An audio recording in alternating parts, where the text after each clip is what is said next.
اللہ نے تمہاری مٹھی کو بنایا ہی بھرنے کے لیے ہے، وہ پھر اسے خالی کبھی نہیں رہنے دے گا۔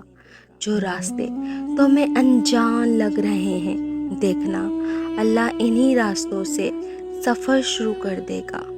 اللہ پاک تو کبھی بھی کچھ بھی کر سکتے ہیں، تو پھر تم سے کس نے کہہ دیا کہ جو فوراً نہ ملے وہ پھر دوبارہ کبھی نہیں ملتا؟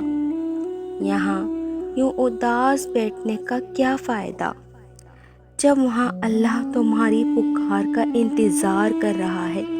اس کے لیے تمہارا مقدر موڑنا کیا مشکل ہے، جس نے مشرق اور مغرب موڑ رکھے ہیں۔ کیا پتہ جو تمہیں رکاوٹ لگ رہی ہے وہی تمہاری منزل کا وسیلہ ہو۔ جس چیز کے ذریعے اللہ تمہارا امتحان لیتا ہے، اختتام میں بھی اسی چیز کو بہتر بنا کے تمہارے لیے صلہ رکھ دیا ہو۔